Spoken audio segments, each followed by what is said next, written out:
നമ്മളിപ്പോൾ ഉള്ളത് പ്രോമിസ് കിച്ചണിലെ നജീബിന്റെ കൂടെയാണ്. സമ്മതി നമ്മൾ ഉണ്ടാക്കാൻ പോകുന്നത് കോഴിക്കോട് സ്റ്റൈലിൽ ദം ബിരിയാണി. അത് 4 കിലോ ദം ബിരിയാണി. 4 കിലോ എത്ര പേർക്ക് കഴിക്കാനുണ്ടോ? ഏകദേശം 25 പേർക്ക് കഴിക്കാണ്ട്. ഏകദേശം 1.5 കിലോ ഉള്ളി കേട്ടോ. എന്താ നമ്മൾ ഒന്ന് ഉപയോഗിക്കുന്നത് കയമയാണ്. അപ്പോൾ കയമയിലേക്ക് നമുക്ക് കൂടുതൽ മസാല വേണ്ട.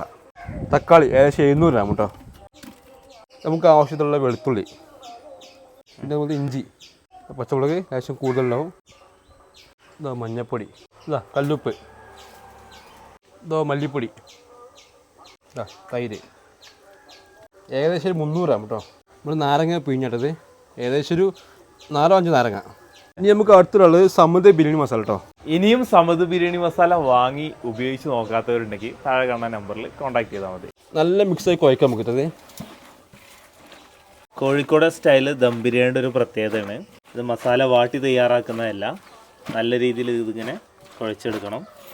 താഴെ കണ്ടില്ലേ, തീയൊന്നും കൊടുത്തിട്ടില്ല. നമ്മളെ മല്ലിയില, പുതിന, വേപ്പില സമയത്ത് നമ്മൾ കുഴച്ച് കഴിഞ്ഞിട്ടുണ്ട്. ഇതിൽ നീരുണ്ടാവും നാളെ. ഈ നീര് നമ്മൾ ഇറങ്ങി വരും. ആ ഇറങ്ങി വന്നിട്ട് നീര് ഫുള്ള് നീരായി വരണം. എന്നാലും നമുക്ക് ഇറച്ചി കുഴച്ചിട്ട് സെറ്റാക്കാൻ പറ്റുള്ളൂ. കാരണം നീരില്ലെങ്കിൽ ഒന്നെങ്കിൽ അടി പിടിക്കും, അല്ലെങ്കിൽ ഇറച്ചി വേവില്ല. 2 കാര്യങ്ങളുണ്ട്. നീര് കൊടുക്കാൻ എന്ത് ചെയ്യുക? അപ്പോൾ ലേശം കുറച്ച് വെള്ളം കൊടുത്ത് മതി, കുഴപ്പമില്ല. ലാസ്റ്റ് കുറച്ച് വെള്ളം കൊടുത്താൽ നീരില്ലെങ്കിൽ കേട്ടോ. നീര് ഇറങ്ങിയില്ലേ, നീര് ഇറങ്ങി നിൽക്കുന്നത്. ഇതിപ്പോൾ ഏകദേശം 4 കിലോ ലഗമുണ്ട്. ഇതിപ്പോൾ നമ്മൾ കട്ടിങ് ചെറുതാണ് കട്ടിങ്ങില്ലേ, ചെറിയ പീസാക്കിയാണ്. കാരണം എന്താ വെച്ചാൽ വലിയ പീസാക്കുമ്പോൾ അത് വേവാൻ പ്രയാസമാണ്. കാരണം ഈ 5 കിലോ താഴത്തേക്ക് എന്ത് ചെയ്യുക, നമ്മൾ വെട്ടുമ്പോൾ എന്ത് ചെയ്യുക, ചെറിയ പീസാക്കി കട്ട് ചെയ്യുക. 5ൻ്റെ മുകളിലേക്ക് എന്ത് ചെയ്യുക, അതാ ഇതുപോലെ വലിയ പീസാക്കി കട്ട് ചെയ്യുക. പിന്നെ ലഗോണിൽ ശ്രദ്ധിക്കേണ്ട 2 കാര്യം എന്ന് വെച്ചാൽ ഈ ലഗോണിൻ്റെ കാല് വെക്കുമ്പോൾ എന്ത് ചെയ്യുക, ലഗോൺ കുഴച്ചുമ്പോൾ കാണിച്ചില്ല. അത് നമ്മളിപ്പോൾ ഇതിലേക്ക് ഇട്ട് നേരത്തെ തയ്യാറാക്കി വെച്ച മസാലയിലേക്ക് കഴുകി വെച്ച ചിക്കൻ ഇട്ട് കൊടുത്ത് ഇതിലേക്ക് ഇട്ടിട്ട് കുഴക്കുക, നല്ല കുഴക്കുക. നമ്മളിത് കുഴച്ച് കഴിഞ്ഞ് എന്ത് ചെയ്യുക, നല്ലോണം അമർത്തി വെക്കുക. അമർത്തി ഇതാ ഈ കാലിതാ ഏറ്റവും സെൻറ്ററിൽ കയറ്റി വെക്കട്ടാ. എന്തിനാ? അത് ഈ ലഗോണിൻ്റെ കാല്, ലഗോണിൽ വേവാത്ത സാധനം കാലായിരിക്കും. കാല് വേവണം എന്ത് ചെയ്യുക, ഈ സെൻറ്ററിൽ കയറ്റി വെക്കുക. അപ്പോൾ ഈ സെൻറ്ററിൽ കയറ്റി വെക്കുമ്പോൾ എന്ത് ചെയ്യും, നടു നല്ല ചൂടുണ്ടാവും. അപ്പോൾ എന്ത് ചെയ്യും, കാല് വേവും. അല്ല നമ്മൾ സൈഡിൽ വെക്കുമ്പോൾ ഈ കാല് വേവില്ല, വേഗം പ്രയാസമായിരിക്കും. അതിൻ്റെ മുകളിലേക്ക് കുറച്ച് ഓയിൽ ഇല്ലേ. നമുക്ക് ഇനി എന്ത് ചെയ്യാം, ഇത് 1/2 മണിക്കൂർ റെസ്റ്റ് ചെയ്യാൻ വെക്കും നമുക്ക് കേട്ടോ. ഇതാ സെറ്റ് ചെയ്യാം. നമ്മളെ ബിരിയാണിക്കുള്ള മസാല ഏകദേശം റെസ്റ്റ് വെച്ച് 1/2 മണിക്കൂറായിട്ടുണ്ട്. ഇപ്പോൾ നമുക്ക് ഇനി റൈസ് ഉണ്ടാക്കാം. നമുക്ക് ഇത് ഓയിൽ ഏകദേശം ഒരു 4 റൈസിൽ ഉണ്ടാക്കാം. നമുക്ക് ഏകദേശം നമുക്കൊരു 1/2 ലിറ്ററിന് മേലെ. ഗ്രാമ്പൂ, പട്ട, ലേശം ഏലക്കട്ടോ. 4 കിലോ അരി എടുത്തിട്ടുണ്ട്. ഇതാ ആ വെള്ളം നോക്കി നമ്മൾ ഒന്നിക്കൊന്നും ഒഴിക്കുള്ളൂ. ദമ്മാക്കുമ്പോൾ ഒന്നിക്കൊന്നും എടുത്താൽ മതി. ദമ്മാക്കില്ല നെയ്ച്ചോറ്, അതുപോലെ തന്നെ നമ്മൾ വറ്റിച്ചാട് തുറക്കുമ്പോൾ ഒന്നിക്കൊന്നരയിക്കണം.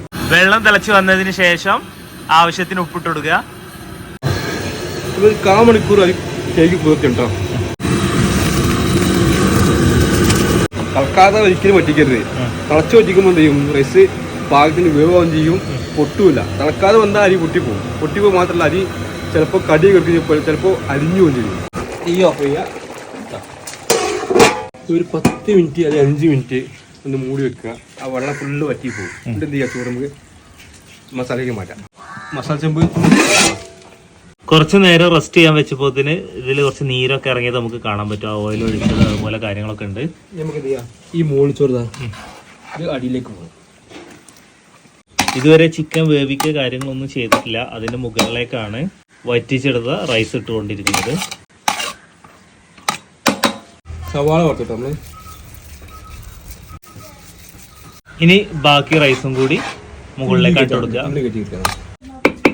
അങ്ങനെ റൈസ് മൊത്തം ചെമ്പിലേക്ക് മാറ്റിയിട്ടുണ്ട്. ഇനി ദം ചെയ്യാൻ പോവാണ്. 1:1 വെള്ളം വെച്ച് വറ്റിച്ചു കഴിഞ്ഞാൽ റൈസ് വേവും. 100% വേവും. കാരണം നമ്മൾ കയമ ഉപയോഗിച്ചിട്ടുണ്ട്. കയമ ഉപയോഗിക്കുമ്പോൾ 1:1 ഒഴിച്ചാൽ മതി. കാരണം ദമ്മാക്കണമെങ്കിൽ ദമ്മാക്കാതെ നമ്മൾ എന്ത് ചെയ്യുക, മസാല വാട്ടി ചെയ്യണമെങ്കിൽ 1:1 കയറി 1.5 കഴിക്കേണ്ടി വരും. ഇതിപ്പോൾ 1:1 മതി. കാരണം ഒന്ന് കാണിച്ചു തരും. 1:1 വെള്ളം വെച്ചതാണ്. റൈസ് കണ്ടില്ലേ, അത്യാവശ്യം കുഴപ്പമില്ല, കടിയൊന്നുമില്ല. കടിയില്ലാത്ത രീതി തന്നെ നല്ല പരന്നു പോകുന്നുണ്ട്. അങ്ങനെ കടിയൊന്നുമില്ല, റൈസൊക്കെ വെന്തിട്ടുണ്ട്. പക്ഷെ ഇനി ഇതൊന്നും കൂടി ബാക്കി ഈ ദമ്മ് കിടന്ന സാധനം വേവും. കാരണം ഇത് ഏകദേശം 2 മണിക്കൂർ ദമ്മ് കിടക്കുന്ന സാധനമാണ്. 2 മണിക്കൂർ ദമ്മ് അടിച്ചോറൊക്കെ ഏകദേശം നല്ല, ഇപ്പൊ അടിച്ചോറ് വെന്തിട്ടില്ല. അടിച്ചോറ് മേലച്ചോറല്ലേ, മേലച്ചോറ് വേവില്ല. ഏകദേശം കടി ഉണ്ടാവും. നമ്മള് വറ്റിച്ച സമയത്ത് ചെമ്പിന്റെ മുകളിലുള്ള ചോറാണ് അടിയിലേക്ക് പോയത്. അടിയിലുണ്ടായിരുന്ന ചോറാണ് മുകളിലാണ്. അപ്പൊ ഇതൊക്കെ അത്യാവശ്യം വെന്തിട്ടുണ്ട്. ദമ്മ് നല്ല രീതിയിൽ സെറ്റ് ചെയ്യാൻ വേണ്ടിയിട്ട് മൈദ ചുറ്റും ഒട്ടിച്ചുകൊണ്ടിരിക്കുകയാണ്.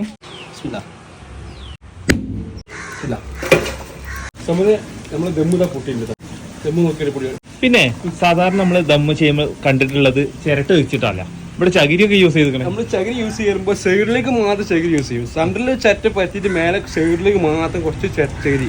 കാരണം എന്താ വെച്ചാൽ നമുക്ക് ചറ്റ പൊക്കും ചെയ്യാം. അത് മാത്രമല്ല നമുക്ക് എന്ത് ചെയ്യാം, ചറ്റന്റെ ചൂട് നല്ല ചൂടാണ്.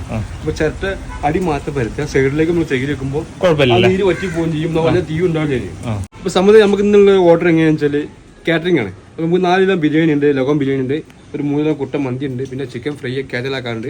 ഈ ഓർഡർ നമുക്ക് ഇന്നുള്ളത് കുന്നമ്പുറം ഭാഗത്തേക്കുള്ളതാണ്. അപ്പോൾ നമുക്ക് ആരെങ്കിലും ഓർഡർ ഫുഡ് ആവശ്യം വരുന്ന സമയത്ത് വേണ്ടി നമ്മൾ കോൺടാക്ട് ചെയ്യുക. നമ്മൾ നമ്പർ താഴെ കൊടുക്കുന്നുണ്ട്. കാറ്ററിംഗ് വർക്ക് ആയതുകൊണ്ട് ദമ്മ് പൊട്ടിച്ചിട്ട് നമുക്ക് റിവ്യൂ ചെയ്യാനുള്ള ഒരു ഓപ്ഷൻ ഇല്ല. അപ്പോൾ കൂടുതൽ കാഴ്ചകളും വിശേഷമായിട്ട് നമുക്ക് മറ്റു വീഡിയോ കാണാം.